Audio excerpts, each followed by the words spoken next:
What's going on, guys? Welcome in. Farzin Vasugian here with you for another episode of the Chiefs Zone podcast. Appreciate you guys making this podcast part of your Monday evening during the Monday Night Football doubleheader. You guys can either listen to me on your smart TV, on your phone, on your computer, on your tablet, or you can be doing both at the same time. Regardless, whoever's watching and listening live or even archived, appreciate you guys making this podcast part of your evening, your day, your morning, whenever you're listening to this. It means a lot. So thank you all so much. We're in high spirits right now. We're in high spirits. The Chiefs 3-3 coming off without question their most impressive win of the season against a very good Detroit Lions football team. And a lot of people want to see the Chiefs keep that going as they play the Raiders very soon. They're opening as 11.5-point betting favorites, courtesy of our friends over at DraftKings Sportsbook. That is as of right now, the biggest point spread for week 7. So the Chiefs, of course, getting ready for that and hoping to go above 500 for the first time. I've got my little mini setup here. I've got Bears Commanders here. This one just got underway. To my left, they're on a break right now. Falcons Bills. What's going on? What's happening in that one? I don't know, man. Listen, it's early. I'm not gonna write the Bills off. I still think that the Bills are a good football team. Listen, let me say this about Josh Allen, because I've been very critical of his lack of ball security in the past, but ever since Joe Brady became the offensive coordinator, and I can't remember who Joe Brady replaced. Back in the middle of the 2020, Ken Dorsey, that's who it was. They fired Ken Dorsey in mid-November, and Joe Brady became the interim offensive coordinator, and he eventually was promoted to being the full-time offensive coordinator. I feel like Josh Allen, he has taken much better care of the football ever since Joe Brady became the offensive coordinator. So I think at the end of the day, this is a Bills team. You can't write them off. Just like the Chiefs. A lot of people wrote off the Chiefs a couple of weeks ago. People had Super Bowl parades after weeks 1 and 2. I mean, the entire AFC West, they had like a joint Super Bowl parade of some sort because they all won a game in week 1 and the Chiefs didn't. The Chiefs had sole possession of last place in the AFC West. And the organization, or the fan base, I should say, that celebrated the most were Raiders fans. Like, yeah, we don't start week 1 in the bottom for once because they're used to that. Now by the way, they're in the bottom now, all by themselves. Everyone in the AFC West is 500 or above. And I know the Chargers are slipping a little bit. The Broncos are inconsistent, but you got 2 4-2 teams and obviously a Chiefs team that you just can never, ever, ever, ever write off. Listen, I know 4 weeks ago, a lot of people out there wrote the Chiefs off. And I don't think, no, forget about Chiefs detractors for a moment. I think Chiefs fans kind of need to take an L on this one too, because in Kansas City, from the fans and the media, I heard a lot of conversation. Is the game past Andy Reid? Does Andy Reid need to hand off play calling duties? Is Andy Reid the problem? Really? Like the Chiefs, listen, I was a big critic of Andy Reid several years ago. And for those of you who listened a long time ago, you guys know what I was talking about with the amount of blown leads, which unfortunately we had one 7 days ago on Monday Night Football. But coming off the 0-2 start, the question was, is the game past Andy Reid? Really? I mean, the Chiefs just went to 3 straight Super Bowls and we're asking that question. And now look, is anybody talking about the game being past Andy Reid locally or nationally? I don't think nationally that was ever a conversation. Locally, that was a topic. Is anyone complaining about Brett Veach? And why did Brett Veach draft a skinny guy in Xavier Worthy? Because I remember that conversation in week 1. I mean, all kinds of topics were being thrown out there. And now no one's complaining about Matt Nagy. Have you heard a single Matt Nagy critic in the last 3 weeks? I have not. Have you heard any play calling criticism? I certainly haven't. It doesn't mean they're going away 100%. But I think that at the end of the day, this is a Chiefs team. Yeah, they do some things that make you scratch your head. And listen, the start of that Baltimore Ravens game, okay, it was a little concerned there with the way the Chiefs defense started off. They just got steamrolled on that drive. The Lions probably should have had a touchdown on that trick play to Jared Goff, but Jared Goff was not set when he moved in motion from under center to wherever he went near the far side of the screen there. And by the way, he almost dropped that, which was insane. He used the momentum of the two players that were blocking, going up against each other, to try to recover that. But they got marched down the field pretty well. And you were kind of concerned, is this a preview of things to come for the rest of the game? The Chiefs just always start off on the wrong foot in some games, and then they pick it up the rest of the way. So we got to relax a little bit, like kind of right now with this Bills game. And I will say, I truly am questioning. I saw the comment here earlier about the Bills defense. I don't know what's going on with the Bills.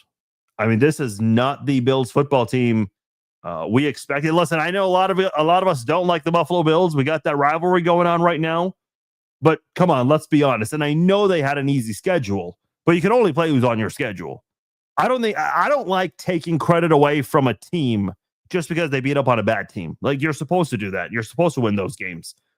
But I did not expect them to look like this. The Patriots game, I mean, they had a difficult time playing from behind for the entire second half, I think. And now this right now in Atlanta looks like they're in field goal range already. So I don't know what's going on. Yeah, for those of you who are reposting, sharing on X, YouTube, Facebook, that really does mean a lot. I appreciate you guys. We started streaming on X earlier this year, and that's gotten a lot of followers on there. I did not think we would have a lot of viewers on X, but that's where we have a majority of the viewers. Not a lot of commenters on X. So don't be shy, don't be a lurker. Chat, say hello, say what's up. We'll chat. We'll interact. Why not? Please subscribe to the YouTube channel if you haven't done so already. That's the one where we have the fewest followers. So certainly would like to get the volume on that one up. If we can. Where did I get my shirt? That's a great question. I forgot the name of the store. It's in Overland Park. I'll look it up for you because I'm getting a couple comments about the shirt, which is relevant because we are going to get into that subject. You know, the Chiefs are back when people are talking about the officiating. People are talking about how the offense is good again, and at the same time also talking about how the officiating is getting involved. That is how you know the Chiefs are back. Let's see. It's on 135th and somewhere, and I think it's Antioch. The name of the place is Painted Tree Boutiques. I'll be honest. I saw this on social media, and I had to look it up, and someone directed me to where I could find it. It's at Painted Tree Boutiques in Overland Park off 133rd and Antioch. So there you go. For those who are asking, now you know. So there you have it. Before we go any further, I want to let you know this podcast is brought to you by SeatGeek. The Chiefs, of course, won last night at Arrowhead. The next two games are at Arrowhead as well. So if you didn't go to yesterday's game, Sunday Night Football, no worries. The Chiefs have a Sunday game coming up against the Raiders, a Sunday afternoon game, and they play Monday Night Football to wrap up their homestand. So you have opportunities to catch the Chiefs before they go on the road to play in Buffalo. And if you guys want $20 off your first order from SeatGeek, new customers can use my promo code FARZINE and save $20 off their first purchase from SeatGeek. So go to SeatGeek.com, pick your tickets, and at checkout, new customers can enter my promo code FARZINE and save $20 off their first order from SeatGeek. See, I turned away from the game, so I completely missed what just happened, but a lot of you guys are saying the Falcons are getting closer and closer to scoring. Boy, I mean, I don't know if this is, Atlanta just being, better than maybe we thought, or is this really, are we really getting a glimpse of what Buffalo is actually all about? I don't know. Jacob Browning on the NFLPA commercial. That's actually funny. It's actually really funny. Yeah,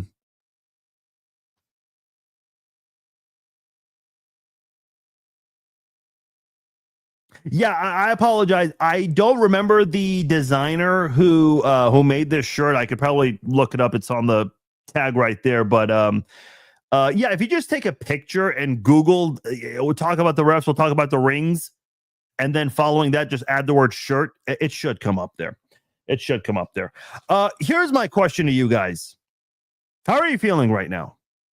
I like, not just last night, overall with the Kansas City Chiefs. How do you feel at the moment? 3-3. I know that's not at all the ideal record going into this Raiders game with Rashee Rice coming back.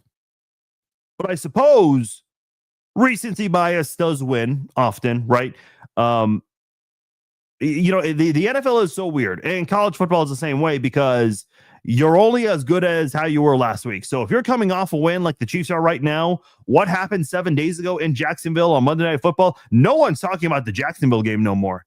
Everyone's talking about how good the Chiefs looked against Detroit. So that narrative can really change. It can change quickly. It can change pretty fast. A lot of you guys feeling good. Okay, that's what I figured.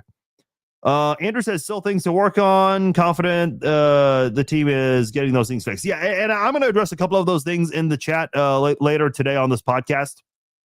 But there are a lot of things. Oh, that was a terrible throw. Oh boy, that was a horrible interception there on the Commanders-Bears game. Obviously, not referring to the Falcons game. Jaden Daniels, he is way better than that. But I feel like with the Chiefs, yeah, there are some things to work on, and we'll address those as we go on here. Let me talk about the Chiefs offense right now, because this offense is averaging 31.6 points per game. That's pretty good. We have not been able to say that about the Kansas City Chiefs in a 3-game stretch since probably 2022. I mean, this Chiefs team offensively, they have not been themselves. This has not been a Chiefs team that's been known to put up a lot of points the last few years. In 2022, they led the league in scoring, averaging just over 29 points per game.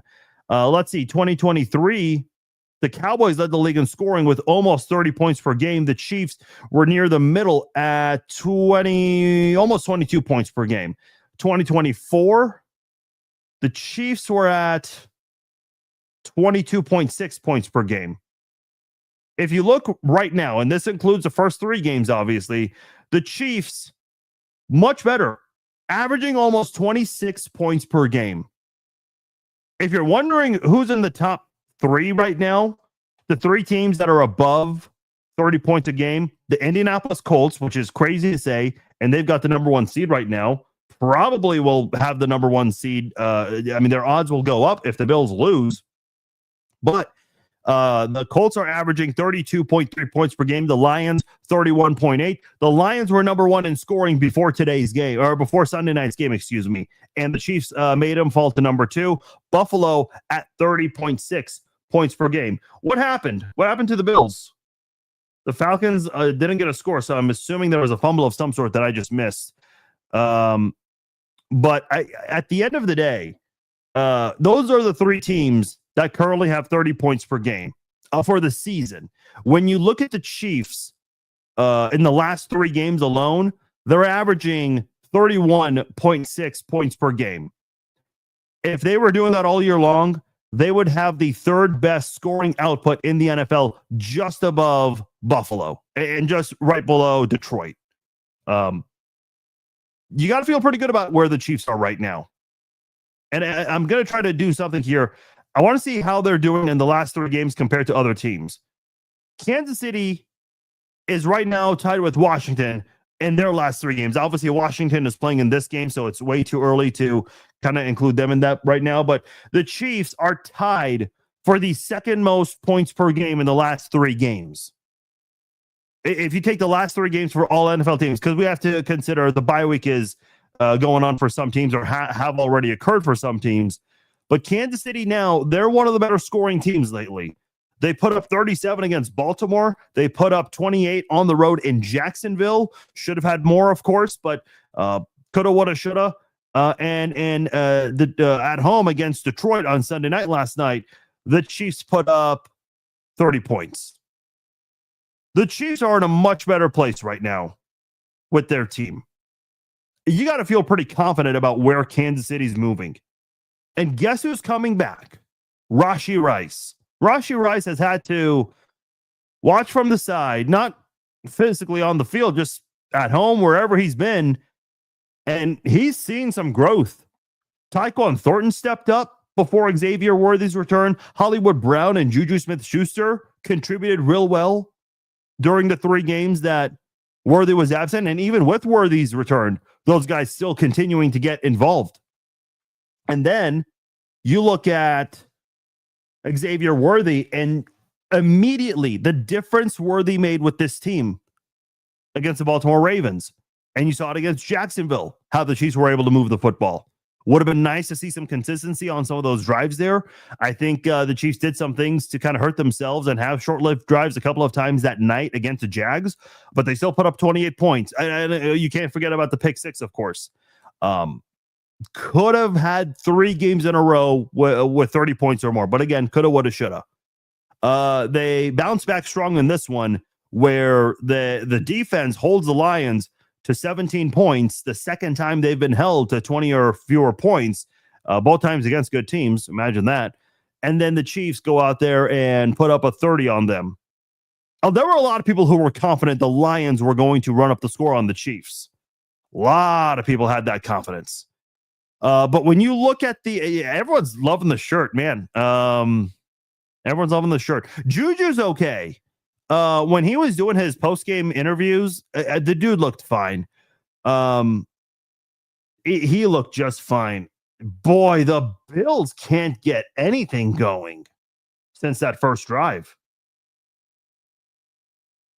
And the Falcons will have a minute 22 with all 3 timeouts, so that's something to look at. That should have been a penalty there, but that happens, man. Referees miss calls, right? Right. I know we're getting off topic here, but Jordan's asking what was the reason Simmons stayed. It's a family matter. That's all we know. And Andy Reid's not going further with the details, which is understandable. And he did not provide a timetable as to when he would get back, but hopefully all is well with him. And listen, family comes first. We've all had family emergencies at the worst moments where we've had to change important plans last moment. That's those things happen. Unfortunately. If he feels the need to put it out there, he'll let him do that. If not, then it's one of those things that I think people need to respect. But to go back to my point about the offense, we've seen this offense grow so much over the last 6 games, specifically in the last 3 weeks. But I still want to include the first 3 games because I feel like Tyquan Thornton played really well during those 3 games. In week 1 against the Chargers, Tyquan Thornton was beating the defenders that were assigned to guarding him. He was going out there vertically, beating a lot of these guys. It's just him and Mahomes, they had not spent much time together previously at the time, so they didn't have a good connection down. And then same thing in the Eagles game. Now, in both those games, they did connect on a big pass down the field. In week 1, it was right before halftime, and in week 2, it was to cut the deficit from 10-3 late in the game. So you still have Tyquan Thornton doing what he did early on, and then you saw in the Giants game, he got better. He's been a little quiet recently. The first half of the Jags game was pretty good, but outside of that, haven't seen a whole lot of involvement from Thornton. In the Ravens game, he only had 1 catch. It was a touchdown catch, but still just 1 single catch nonetheless. And then yesterday's game, he was not targeted once. Listen, I've been pushing back on a lot of comments. Why isn't Noah Gray getting involved? What about Remigio, Robert Tonyan, guys who we saw in the preseason that we enjoyed? First of all, not every single preseason success story translates into the regular season, at least not very well. And then second of all, and I've been saying this, so I'm kind of, catching my own little comment here, but you just can't get everyone highly involved every single game. But, and this was my thing with Thornton when he first joined the team last year on the practice squad, Thornton's got a skill set that can seriously damage a lot of defenses. Listen, Hollywood's got speed, Worthy's got speed. Rice looks like he could be one of the best wide receivers in the NFL. Juju can contribute. Maybe not as fast as he once was, but still a player that can do some really good things for your offense. I still feel like Thornton, who had the fastest 40 time at the combine a couple of years ago among wide receivers and all offensive players, I just feel like it's a necessity to get Thornton more involved. And again, I don't know how this is all going to work. I've said this many times. In Rashee Rice's first game back this Sunday, it's possible Rice has 7 catches for 100 yards, and everyone else has, a couple catches, either 50 yards or less. Then the next game against Washington, it could be Juju who has a 100-yard game or 150. You never know. And everyone else is kind of kept in check statistically speaking. Doesn't mean they're not doing well. They're attracting a lot of attention to allow someone else to get wide open and have a big game. Then the following game against Buffalo on the road, it's possible that Xavier Worthy might go off and have a really big game, especially given this Bills defense. That could be a possibility if we're being honest. So listen, I get it. And again, one name I haven't even mentioned tonight yet, Jalen Royals. Everyone has been talking about Jalen Royals and why he has not gotten more involved with the Chiefs. He's playing on the field. I mean, he's certainly been getting snaps, and they've tried to use him as decoys to run around with the pre-snap motion and whatnot, but he hasn't gotten a target yet. So that at the end of the day, I think that will change eventually. Did the defense allow a 100-yard rusher from last night's game? No. Jahmyr Gibbs had about 50 some odd rushing yards in the first half, but he finished with, I think, 65.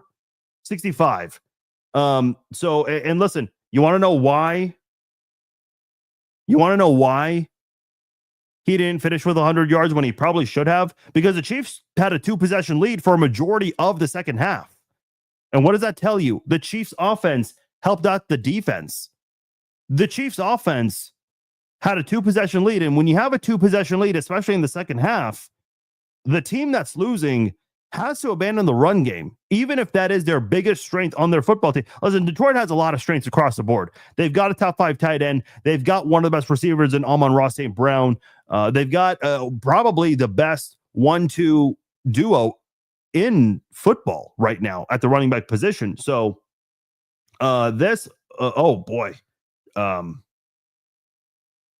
Penix is missing on some of these throws here lately, but that Lions team has a lot of strengths, but the Chiefs took away. Did you see Jared Goff go down the field and have some big, insane throw? No, his biggest throw of the game was 26 yards. A lot of these were throws that were underneath that went for a lot of yards after the catch. The Chiefs allowed a lot of those, but they took away every option Goff wanted down the field. I don't know if Goff even attempted a big pass of 20 or 30 yards or more in this game. So this whole thing with the Chiefs defensively shutting down Detroit's offense, and when you compare that to Kansas City's offense, I mean, the Chiefs moved the ball pretty well. Patrick Mahomes has been getting a lot of guys involved lately. And again, not everyone can have an equal amount of yards and catches. Some guys will just be left out statistically. Jalen Royals and Tyquan Thornton both had no targets in this game. Is that always going to be the case? I don't know. I certainly hope not. I'd like to see Thornton get more involved because I think with his speed, that can really do a lot of damage. And listen, we'll see what happens when Rice comes back because and we should all be excited for that because that is going to create all kinds of opportunities for everyone, including Travis Kelce. And I do want to get into Travis Kelce right now because this is not getting a lot of attention, in my opinion, because last year there was a lot of talk by a lot of people about what's wrong with Kelce and why he's struggling the way he is. He's not getting involved as much as he was in past years, even though last year was kind of a down year for the tight ends. Travis Kelce was top 5 in yards and catches among tight ends.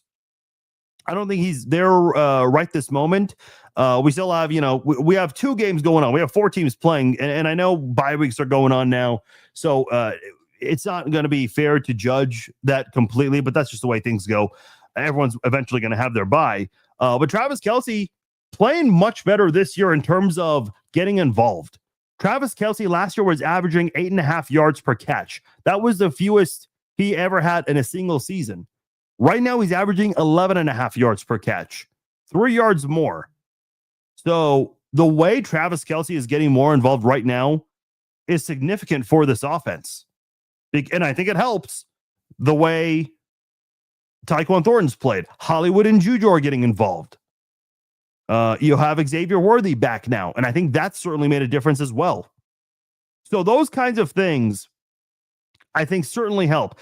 JX Orden on Instagram says, excited to see this full wide receiver on the field. Yeah, that wide receiver trio of Hollywood Brown, Hollywood Brown, Rashee Rice, and Xavier Worthy, that's been advertised for more than a year, and we're going to finally get that trio. And, not just those guys. I mentioned Juju there by mistake. Again, Juju's been getting involved. Tyquan's been getting involved. Travis Kelce playing better this year in terms of yards per catch average than last season. So I am very eager to see how this Chiefs offense looks in against the Raiders. I mean, that is going to be a lot of fun to watch. I said this last night, and I'll say it again. I would not want to be a player on that Raiders defense. I would not want to be the defensive coordinator that has to spend a week preparing for this offense. There's a lot to go over. And I guarantee you, the Raiders defensive coaching staff, I mean, I'm sure there's some sort of a message where they're letting the players know, hey, there's absolutely no time to waste this week because there's a lot to go over with this Chiefs offense. And we've talked to Deron Cherry about this, who's a good friend of the podcast. And of course, a shout out to him and his team over at the Deron Cherry Foundation. We talked about this last year when, we didn't know what was going to happen with the injuries. But at the time, Cherry, who's a former safety, a former all-decades player from the NFL in the 80s, he talked about how that's a scary trio right there. And that's hard for any defense to have to go up against. All of that speed. And listen, look at some of the speed the Chiefs have had in the past. Guys like DeAnthony Thomas, Dante Hall, Lance Long. Some of those names are recognizable. Some are not. Lance Long, a lot of you guys probably do not remember Lance Long. Lance Long was this really small guy who played for the Chiefs, I think in 2009. He had a really good game, if I recall correctly, against the Steelers. Remember when the Steelers were the reigning Super Bowl champions and the Chiefs pulled off a big upset, beating the Steelers in overtime? That's the game that started off with Jamal Charles taking a kickoff return all the way back for a touchdown. That's how that game started. And the Chiefs ended up winning in overtime with a Ryan Succop game-winning field goal. My point in bringing that up is Lance Long, small guy, has a lot of great speed. And I wonder if a guy like Lance Long could have maybe thrived in an Andy Reid offense. I think a guy like Dante Hall, who everyone remembers for what he did as a return specialist, what could he have been like as a wide receiver in Andy Reid's offense? I know DeAnthony Thomas, unfortunately, we really didn't get to see that side of him. Kadarius Toney, who looked like he had serious potential. Unfortunately, too many drops got in his own way, and that led to his exit in Kansas City. Dexter McCluster, I thought Dexter McCluster in 2013 looked really good in Andy Reid's offense. But unfortunately, Dexter McCluster only played 1 year under Andy Reid. He spent 4 seasons with the Chiefs, but the first 3 years were before Andy Reid got here. If Dexter McCluster spent more time in Kansas City, could we have seen a much different football player? Could the direction of his career gone a little differently if he got to spend more time in this offense? I certainly think so. That kind of speed can do a lot of damage to defenses. So when you have Rashee Rice, who is not particularly known for his speed, but he can do a lot of things, especially with those slant routes last year, just the way he was beating a lot of defenses. And sure, maybe defenses are going to try to prepare for that now because they know what Rice's strengths are. But Rice can do a lot of different things for you. Go burn you down the field. He did that to Cam Taylor-Britt last year and the year before. Same cornerback. just on the opposite side of the field. So he can do a lot of different things. Yeah, DeAnthony Thomas. We have to go back a little bit to come up with that name. Kevin says Dante equals Hill with Reed. I listen. I don't doubt that. Instead of the peace sign, you would see the X thrown up on his way to the end zone. But I think right now, when you just look at this Chiefs offense, you have Rashee Rice, and then you have all this speed with Tyquan Thornton, Hollywood Brown, Juju, who may, not as fast as he once was, but still has pretty good speed. We haven't even mentioned this name tonight. We did last night. Brashard Smith. Brashard Smith played in last night's game. He didn't get a single carry in this game. He didn't get involved with any rushing stats, but he got involved in the passing game quite a lot on a couple of those short passes, a bubble screen at one point, just to move the football, trying to use his speed. Kansas City will find ways to utilize their speed. If you guys remember the Super Bowl, going into Super Bowl 57 against the Eagles, Travis Kelce was asked in one of his press conferences. They do a million press conferences the week of the game, but Travis Kelce was asked that week by someone in the media, how do you get wide open all the time? Because that's a good question. How does a tight end consistently get wide open over and over and over again? And Travis Kelce's response was, Andy Reid, baby. That was his answer to that. Which, if you pay attention to Andy Reid's offense and the Chiefs, and a lot of you guys are Chiefs fans, so you do, you get why. Andy Reid, now back in 2022, I think the Chiefs had much more reliable receivers that season, but Andy Reid, what did he do that year? He utilized guys with that had speed, guys like Juju, guys like MVS. And I know a lot of people think differently of MVS and Kadarius Toney now, but at the time when they were on the team, they utilized that speed, and that allowed Travis Kelce to go open. Not just that year, but even in years past when they had Sammy Watkins, Tyreek Hill, Demarcus Robinson, Byron Pringle, guys who, over the years that have played for the Chiefs in the Patrick Mahomes era that possess great speed. And again, that bodes very well in an Andy Reid offensive scheme.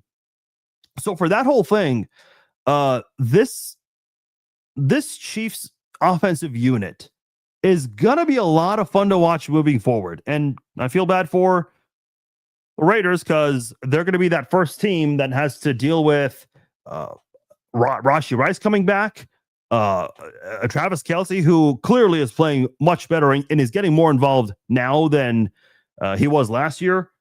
You've got all kinds of things going Kansas City's way right now. So I think a lot of people are excited, and we're counting down the days to Sunday.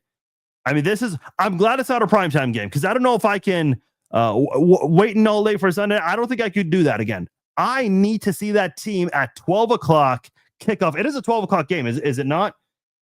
Please don't tell me it's a 3:20. But yeah, it's a 12 o'clock game. So we don't have to wait very long to see what this Chiefs offense is going to look like. Might be delayed a little longer if the Chiefs don't get the ball first, which is certainly preferred. Given how the Chiefs always manage the coin toss whenever they win that. But man, that's a Raiders team that's going to they'll have their hands full. And if you're a bettor like I am, and again, go to DraftKings, new customers can use my promo code Farzine. If you bet $5 and if your bet wins, you'll unlock $300 in bonus bets. And no matter what, you'll get 3 months of NBA League Pass on us for free. If you're on DraftKings, man, I'm eager. I'm a little hesitant about this because this is going to be a blowout. If it's going to be a blowout, does that mean everyone will get the over on whatever I bet on? Because I know the backups are coming into this one. I'm just preparing for that. That's the type of game it's going to be for the Chiefs on Sunday. That's what I'm expecting. One big note from last night and a couple of big stories from the NFL today. And I'll get to the Titans firing Brian Callahan. But with the breaking news that broke about 3 or 4 hours ago, Brian Branch, who got into that big brawl with Juju Smith-Schuster after the game, Brian Branch has been suspended 1 game, which is going to be next Monday night's game against Tampa Bay. That's a terrible game for him to miss, given the amount of injuries already going on with the secondary in Detroit and Tampa Bay playing real well. Baker Mayfield might be the best QB in football right now. I mean, that guy should be in the MVP conversation if he isn't already. But that's a bad game to miss if you're Brian Branch. And this is why your selfish actions is going to cost you, and it's going to cost the team. Now, Brian Branch spoke after the game, and I didn't get a chance to address this because, I was doing this live, so it was tough to keep track of all the comments and interviews that were going on during the podcast. But Brian Branch spoke to the media, and he apologized. He said it was childish, but then he started making excuses about the officiating and how they were missing calls, which should lead to a fine, because when you criticize the officiating, that you get fined for that. He's been suspended. But he was trying to justify his actions, which, by the way, he is appealing that suspension. I'm sure they're going to come back soon to him on that because they've got to make a decision quickly on that. But Brian Branch was talking about how Juju Smith-Schuster blocked him from the side. Now, I've seen the replays on this from different angles. Was Juju blocking him from behind? Listen, I think so. I think Juju was trying to get his hands towards his right side.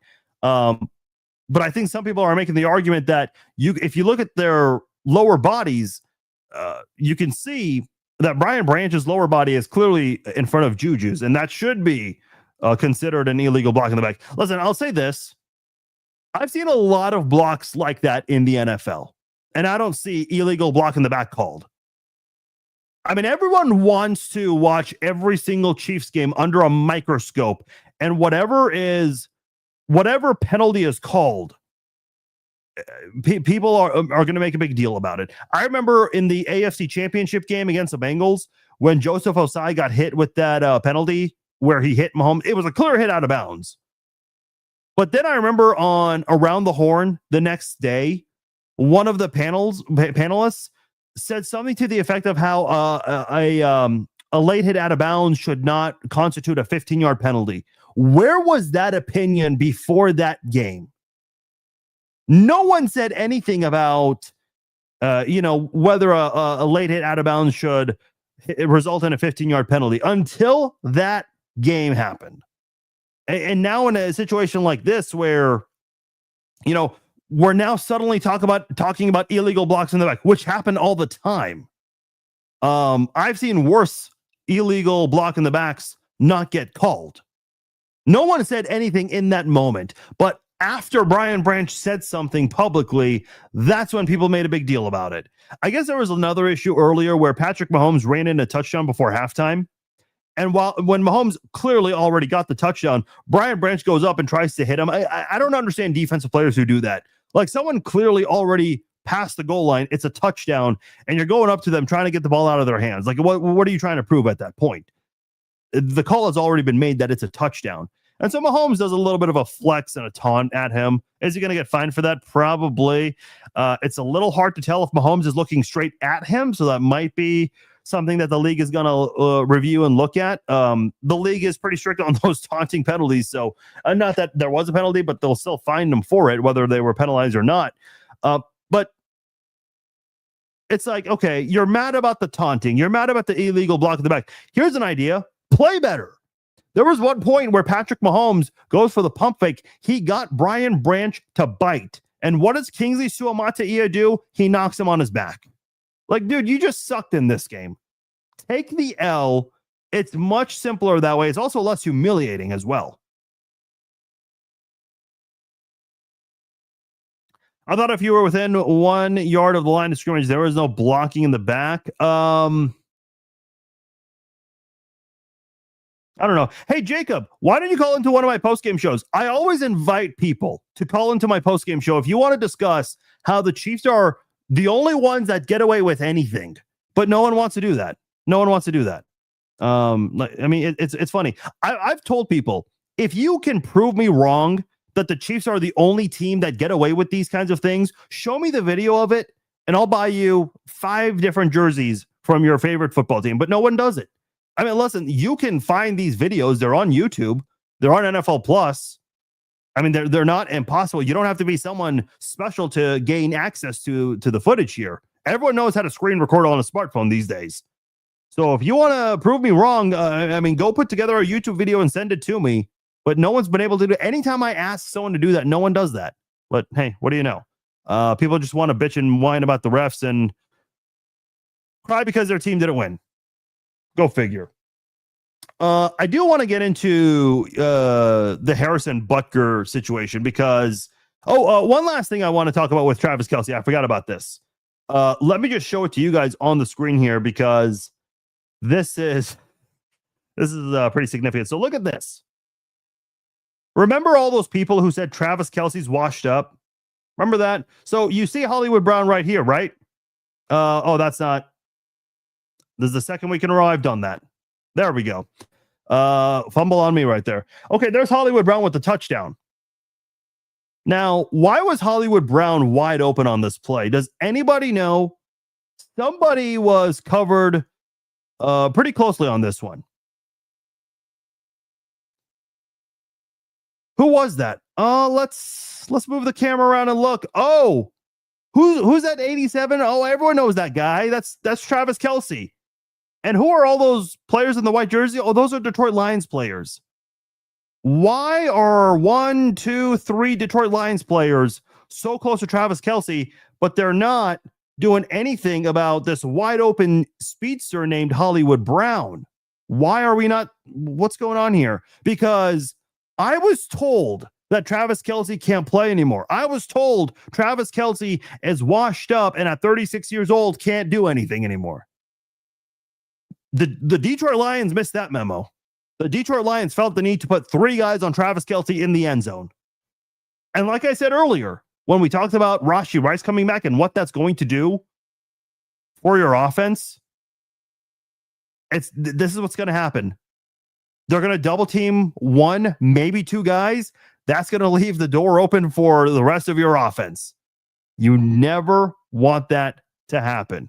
But unfortunately, the Chiefs, you keep letting a guy like Tyquan Thornton go to Kansas City. You let the Chiefs draft Xavier Worthy. Hollywood Brown re-signs with the Chiefs. Brashard Smith goes to the Chiefs. I mean, at some point, you just have to accept the fact that the Chiefs are better at scouting players and convincing players to come to Kansas City compared to other teams. That's just the way it goes sometimes. So there you have it. Travis Kelce, he's washed up, can't play no more. But Detroit's defense, they felt the need to put 3 guys on him. Listen, I'm not an expert, never claimed to be. Maybe someone out there can explain that one to me because let me guess. The refs made the Lions put 3 guys on Kelce. That's what it is. It's always the referees. It's never anyone else's fault but the referees. Okay, let's move on here and talk about Harrison Butker. Maybe we can just blame all of Butker's mishaps, all of his misses on the referees. That's what everyone does these days, right? They just blame the refs. It's never anyone else's fault. It's always the refs' fault. Listen, I know with Andy Reid and with any coach, really. Well, I shouldn't say that. Maybe some former coaches out there, if you know who I'm referring to. For the most part, coaches don't throw their players under the bus publicly. Now, you would be crazy to think the Chiefs have not had a conversation with Harrison Butker behind closed doors. Now, this quote from Andy Reid says he's a big Harrison Butker fan and says he's a great, great kicker and says one of the best clutch kickers in the NFL. That certainly is not the case right now. And then he also ends the comment talking about how we're all human. That's how he's pushed back on some of the Harrison Butker criticism by saying we're all human. Yeah. Anyway, here's the bottom line. I am beyond concerned with Harrison Butker right now. I know he made all 4 of his PATs or however many PATs he had after that first miss. 3 PATs. Correction there. Every game there's something though. It's either a missed PAT, a missed field goal, or a bad kickoff at the worst time going out of bounds. So something's got to change here. Because a couple of weeks ago, it was Dave Toub saying that it's a connection from his foot to the ball. That's why, it's not working out so well. Okay, well, why hasn't that been fixed since then? Because Toub's one of the best special teams coordinators in the league. This guy's no dummy. He can identify an issue when there is one. And then Andy Reid last week compared his struggles to golf, saying, hey, sometimes you have bad swings, you have a bad stretch and whatnot. Harrison Butker, he's having a bad stretch right now. No shit. Like, no one is arguing otherwise. But I just don't know, like 6 weeks, that's a big sample size. I know with the 17th game, the math is a little off, but we're a third into the season, okay? We're a third into the season. Harrison Butker's had an issue every single game during the first third of the 2025 NFL season. We didn't see this in training camp. We didn't see this in the preseason, but we're seeing it in we're seeing it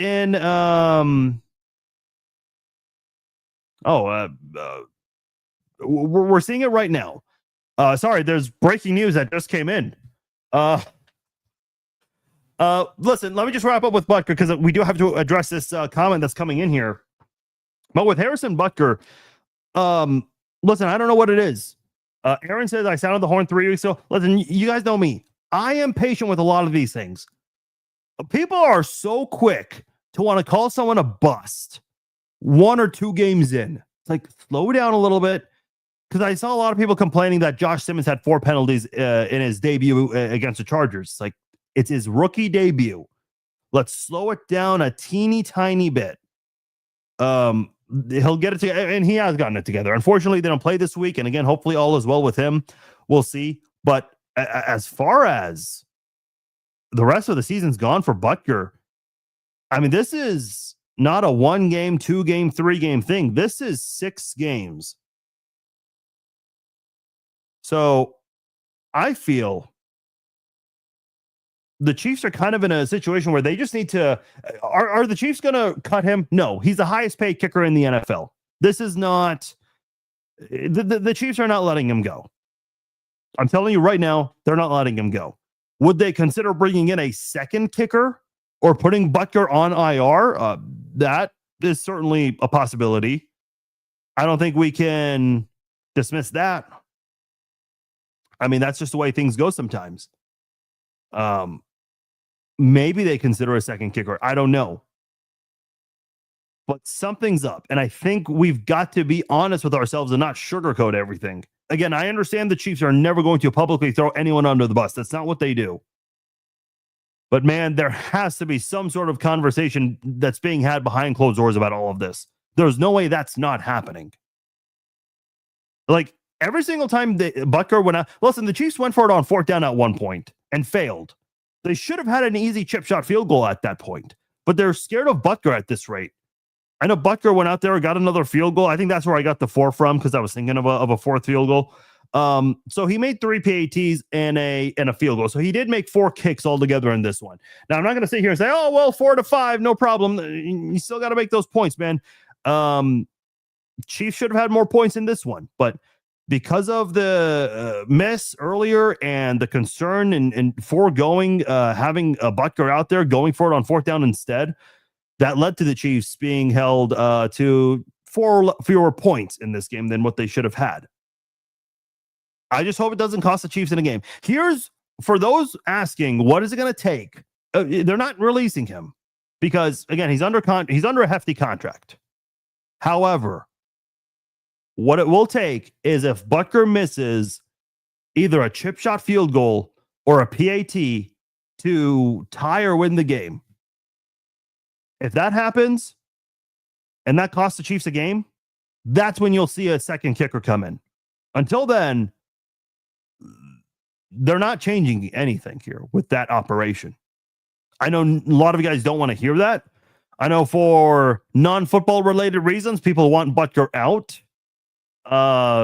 Which is not something I'm going to get into, but it's always interesting seeing some of the comments out there. A lot of people who are, getting on Harrison Butker, bring that same energy when Butker does come through for a big kick. And he's had many big kicks. But right now, what he's done in the past is not relevant to his current struggles. So I think at the end of the day, I guess you just got to trust the process. That's something that that they've just got to be hopeful of right now because you don't have any other options, really. Okay, there is some news that's coming out obviously, and I actually had this on the plan here, so we'll get into it right now. The Tennessee Titans have fired Brian Callahan 6 days before their previous head coach, Mike Vrabel, and the Patriots come in. Interesting timing nonetheless.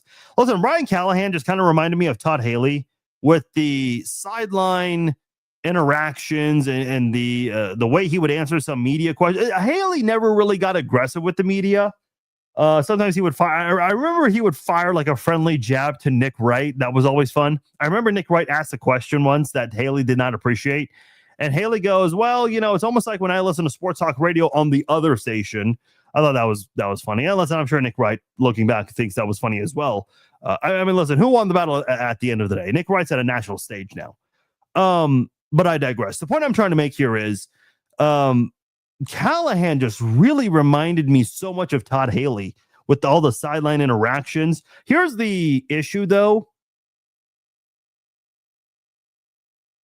You just drafted a rookie quarterback number 1 overall, and he's going to be playing for another head coach, at least an interim head coach, and then maybe a different head coach next year. I mean, this is just not ideal at all. If you're Cam Ward, this is not what anyone wants to sign up for. So at the end of the day, I just feel like this Chiefs, when you look at head coaches, look at the Chiefs. They had talent in 2012, but Andy Reid comes in, they go from a 2-win team to winning their first 9 games. Coaching matters, I agree, but you still have, like, I'm looking at the Colts right now.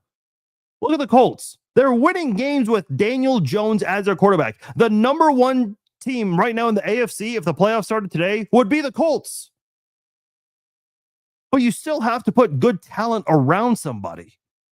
The problem is in this social media era of sports where it's important to get instant gratification and you've got to win now. And if you don't win now, you're on a short leash right off the bat. Dude, coaches really do not get a fair shake in this league anymore. They truly don't. I mean, you've got to give a guy at least 3 years.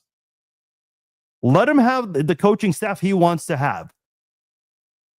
Let him develop some of the younger talent on the team. That way, when the players that he brings in and drafts, free agent signings, all those things, and I know the general manager plays a big role in that as well. Once it gets to year 2 and 3, there's going to be a better understanding of how that team operates. Are there certain justifications to fire a coach after 1 season? Yes. Like Romeo Crennel, that was justified to fire him 1 year as a head coach because the guy literally was asked, hey, why is Jamal Charles only getting the ball 5 times? And he did not know. How are you the head coach and not able to understand why Jamal Charles only got the ball 5 times? Your best player. Those kinds of things I get. But I'm looking at this breaking news that's coming in now. This is from Ian Rappaport, who talked about Brian Callahan being fired. There are 2 names that are already linked to the Tennessee Titans. One of them is Matt Nagy. Oh boy. Man, Eric Bieniemy couldn't get a head coaching job, but Matt Nagy might get a second head coaching job. Matt Nagy got some interest last year, and keep in mind, the offense last year was not that good, at least by their standards. So the fact that Matt Nagy is once again linked before we even reach the halfway point of the season to a potentially open head coaching job for the upcoming offseason. Oh boy. That's going to be interesting. But yes, we are already getting rumors about a potential poach. Matt Nagy could go. Listen, I'll say this. The Chiefs have all their players available now. I know Josh Simmons was not there. Rice was not there last night. But was anybody complaining about Matt Nagy yesterday? I wasn't. Nobody was. Nobody had a single thing to say about Matt Nagy. Which is funny because when things are working, Andy Reid gets the credit. When they don't work, Matt Nagy or whoever the offensive coordinator is, they get all the criticism. Yeah, a lot of people are saying they will not be mad if Matt Nagy leaves. Yeah, I'm not surprised by that. I suppose that could open the door to bring back either Eric Bieniemy or Doug Peterson. I don't think Doug Peterson is coaching on a team right now. He was with the Eagles, then he went to the Jaguars, and I think he's taken a break from football ever since the Jags fired him. Yeah, he took a little bit of a break after the Eagles let him go. He didn't coach in 2021, and the Jags fired him in 2024. Was it during the 24 season or after?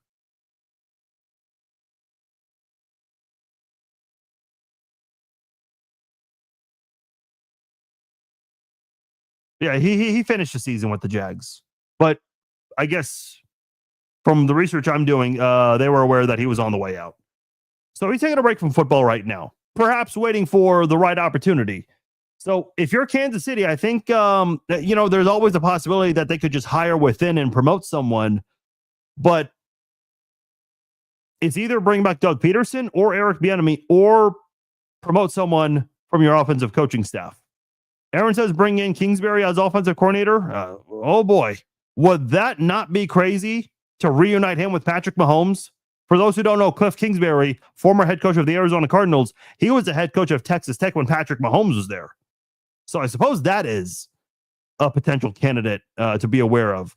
Listen, I know Kingsbury, I mean, he's had kind of a crazy coaching run. Didn't necessarily do that great at Texas Tech, but still somehow got a head coaching job with the Cardinals. Went to the Trojans for a year, USC, and now he's the Commanders' offensive coordinator. And there he is right now on. Oh no, that's a different coordinator. But yeah, he's there right now coaching this Monday Night Football game, part of the doubleheader we've got going on. So I suppose that's a candidate for offensive coordinator. Reed would finish the season, I would think. Oh no, I mean, this isn't like college football where you see that. I remember KU was supposed to get Jim Harbaugh one year, but the athletic director, I can't remember his name, told Harbaugh he cannot coach the bowl game, which was the dumbest thing you could have ever told a coach. But yeah, I mean, the Nagy would still finish the season. Yeah, bringing back Mike Kafka would be interesting. But I think given how things are going right now with the Giants, I don't know. I think the Giants could have something special there. I know they're coming off a high moment beating the reigning champs on primetime, but I don't know. I think the Giants could have something special there. So why are we talking about a new coach? Because Matt Nagy is linked to a possible head coaching job. So I think we have to just be aware of potential offensive coordinator opportunities. Because if you don't do that, other teams will, and you don't ever want a bad offensive coordinator. We've been complaining about the offensive coordinators in Kansas City recently. And listen, I know part of it is you got to have your players available. That certainly would help. Not that it's an excuse, and we've seen that with some teams over the last couple of years. But it's coaching matters at the end of the day. We can all agree on that. So there you have it. I was going to bring up the Callahan firing. I did not think we would dive into it this deep. With the possibility of Nagy being linked to that job. So there you have it. Matt Nagy, one of the two coaches. Arthur Smith is the other one that's currently a candidate to be the next Titans head coach, according to Ian Rappaport. I do want to get into Aaron Glenn for a moment here. So the Jets had an embarrassing loss against the Broncos Sunday morning. It's not Sunday morning in the U.S., but the game was international in London. This was a game that, I think both teams definitely they could have done much better. They left a lot of opportunities on the field, a lot of points on the board. The Jets had chances, man. They had opportunities to win this game, and they didn't. They blew it. And Aaron Glenn was asked after the game if they would consider benching Justin Fields. Aaron Glenn got combative and even defensive about that. And the reporter was like, come on, man, he had a bad game. Well, not only did he just have one, and for Callahan, Aaron Glenn to just fight back and say, well, it was just one bad game. It's not one bad game. You're 0-6. You've not won a single football game this year. Even the freaking Browns have a win this year. The highlight of the Jets season is blocking a field goal, taking it back for a touchdown, and Aaron Glenn doing a nice little dance on the sidelines. That is the highlight of your season. The only highlight of your season, because you blew that game. And listen, I know it was Baker Mayfield, but still, like, you've got to find a way to win those games. And listen, I'm not suggesting to fire anything, but don't get combative with the media. It's not the media's fault that Justin Fields is struggling. It's a valid question. Why wouldn't you consider a switch at quarterback? You're 0-6. You haven't won a single game. And listen, I'm not blaming it all on just the quarterback, but the quarterback is the most important position in football. When you're not winning games, you have to consider that position and see what you need to do moving forward. Again, he's in there fighting and defending Justin Fields, fighting with the media. Why? There's no reason for that. Another interesting press conference moment we've had in the last day. Tua Tagovailoa from the Miami Dolphins, he called out leaders and players not stepping up, being late for a players-only meeting. Listen, something I've always been curious that I don't know if we'll ever truly know. What leads to a players-only meeting? Like, who calls for it? And how seriously can you take a player when they call for a players-only meeting?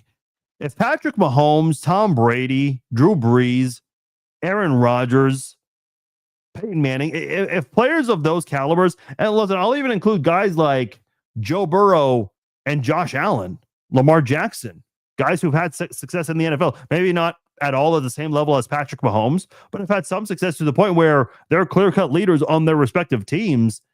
If they were to ever call for a players-only meeting, do you think any of those players would show up late? Because that's what Tua's inferring here, that a lot of players were late for a players-only meeting. Here's the problem with the Dolphins. They gave up a lot to acquire Tyreek Hill, and they got off to a great start where, you have all this speed on your offense, you put up all these points, you put up 70 on the Broncos, and people think that you're scary and you're good, but they weren't beating teams with a winning record. They just weren't. And every time they get to the playoffs, they can't do anything. They gave up the store for Tyreek Hill. They went to the playoffs twice, didn't win either one of them, and last year, they don't even make it to the playoffs. It was Tyreek Hill's first time ever missing the playoffs. Meanwhile, the team that you had a blockbuster trade with, the Chiefs, they've gone to the Super Bowl every year. They use all of those draft picks to be flexible and acquired guys like Trent McDuffie, George Karlaftis, Brian Cook, so many different guys. Even Sky Moore, who's no longer on the team, but for the short time that he was, he contributed here and there and did a couple of good things that helped the Chiefs. Did it not? Did he not have a touchdown in the Super Bowl? I know it's on one of the simplest play calls, but he still had to execute and do his job to throw off the defender, right? I mean, Leo Chenal, the Chiefs have had a lot of guys, Pacheco from that draft class, that have done really, really well. Jalen Watson, even Josh Williams, his rookie season. And I think the Dolphins look back and probably realized this wasn't a trade that they should have made. Yeah, they did a lot of great things in the regular season. Nobody trades for a player to have a good regular season. You trade a lot of draft picks to acquire a player in hopes that you get a championship. And the Dolphins have never even come close to that. Sure, in the regular season, they look like championship contenders, but championships are not won and lost in the regular season. They're literally won in a championship setting. And listen, Mike McDaniel, I will say this. I think a lot of people like him because of his style. He maybe seems one of the more normal guys, at least one of the more relatable guys. Mike McDaniel seems like the type of guy who you can talk to, have a beer with, and relate with him on a lot of things. That's great. But is that conducive for winning? It can be, but it's not for him right now. And listen, I don't want to pinpoint it on just the coach, because there are a lot of things that just are not working in Miami. But they still have the talent to win more than one game right now. And listen, I'll give them credit. They hung in there and played the Chargers much tougher than I thought they would. But they're not winning games. You don't get a free pass for making it close. You don't. You've got to win football games to survive. That's the nature of this business here. And the reality is the Dolphins have not won a lot of games. That has hurt them for sure. Dolphins need to clean house. Listen, sometimes starting from scratch could be a good thing. It's not easy. It's easier said than done. But there are a lot of things on that team. Yeah, the Jets and the Dolphins. Yeah, and people say the Chiefs are in an easy division. Come on. Let's slow down on that one there. Moore had about 4 nuggets of greatness. Let's not overhype what he did.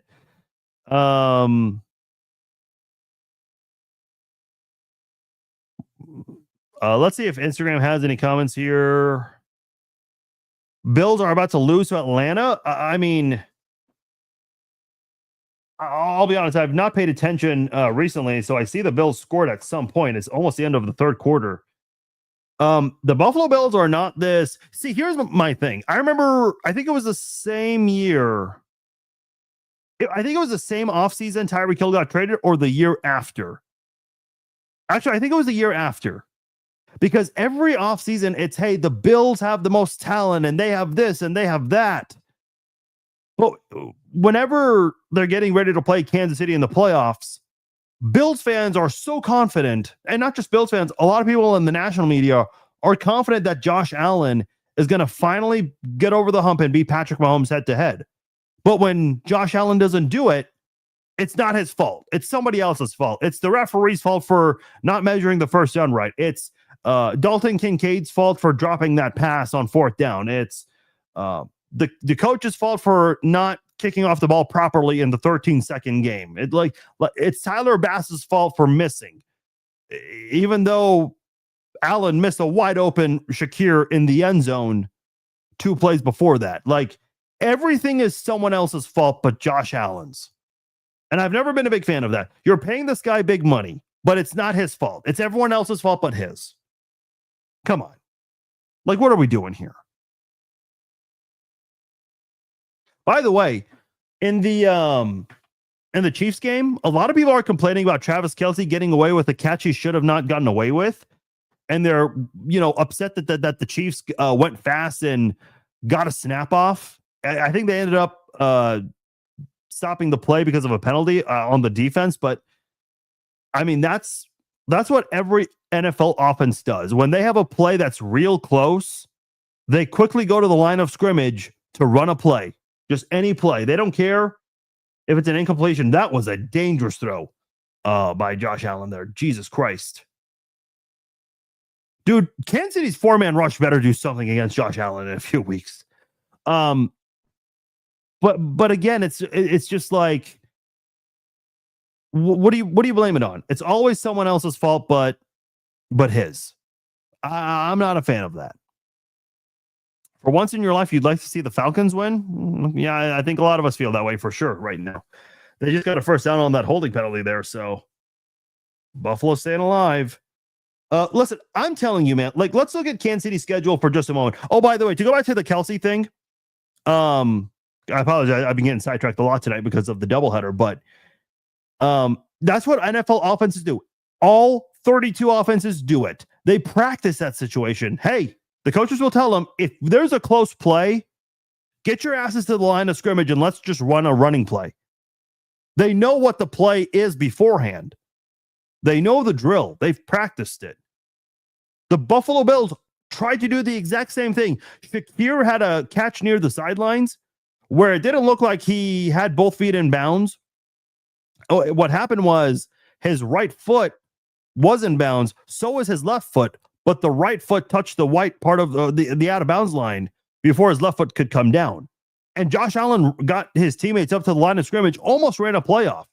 Listen, if the opposing coach does not challenge a play, don't be mad at officiating or the offense for running a play. I agree. I don't think that was a catch by Travis Kelce. If that was a Lions player that caught the ball the exact same way and that was ruled a catch, I'd be screaming for Andy Reid to throw the red flag. So I'm not going to sit here and say that was a catch. I don't think it was. Blame Dan Campbell for not challenging that. I think, and it wasn't like, Kelsey was in an area where he was just hogging the football to where no one else could see it. This was in wide open space for everyone to see. And no one felt the need to throw a challenge flag. Now, I will say this. One big difference, the Falcons are at home, so Raheem Morris had the benefit of the home video board. The Chiefs, they're not going to provide a replay for Dan Campbell. They don't do that. All 32 teams do it that way. None of the scoreboard operators are going to provide a replay that could help the visiting team. They just won't do that. And listen, I used to work in media production for the Royals, so I get that. Whenever I used to, for those who don't know, I used to be the stadium DJ for the Royals. I was actually the backup stadium DJ, but the main guy missed a bunch of games, so I filled in a lot. And then my boss told me, he said, hey, our backup video board operator, they're gone. We could use you there. So I got to work a lot of games doing different things for the Royals. But I remember many occasions, whenever there was a close call for a play on first, second, wherever, home plate, we would not show a replay if that would benefit the opposing team, the visiting team. But if it would benefit the home team, we would quickly put up a replay on the video board. And I understand baseball and football are different. A batter can take his time going up to the batter's box. Maybe not anymore because of the clock that they have. But umpires will still give managers an opportunity to review things. But my point is, that is part of being home field. That's a home field advantage where even the video team, they'll only give the good replays if it benefits the home team. They won't do it for the away team. Some people don't like that, but that's how it works. All 32 teams do it. Yeah, I do agree, Aaron. The Chiefs' defensive line certainly is a concern. But here's my thing. I think Omar Norman Lott, the more he plays, I think it's going to make a difference. And I also think that Brett Veach, the rumor out there is that the Chiefs are looking for a running back to trade for. I would hope, I don't mind them trading for a running back, but I would like to think that they would also go for an edge rusher or a defensive tackle, because Derek Nadia is not getting it done. Did you see in those player introductions where he ranked among defensive tackles? Dead last, 119 out of 119. That ain't good. That ain't good. Excuse me. So that's got to be fixed. We'll discuss more of that and also break down the game between the Chiefs and the Raiders. We will do that Wednesday night, 7 p.m. Central Time. Hey, I appreciate all of you guys joining me on this Monday. The mood is good. The vibes are high right now, so I appreciate all of you guys. Just a reminder, if you guys missed any part of this live stream, it's going to be archived shortly on Apple, Spotify, Facebook, YouTube, X. So again, if you guys missed it, get ready for the replay. It'll be available there. If you guys enjoyed this, please give it a like, share it. Anytime you guys do that, it really does help push the podcast out there and we continue to grow. It really does help us out a lot. So please do that if you haven't done so already. Once again, I'm Farzin Vasugian. Thank you all for joining me tonight on this Monday edition of the Chiefs Zone podcast. Enjoy the rest of the Monday Night Football doubleheader. I will talk to you all Wednesday night. Take care.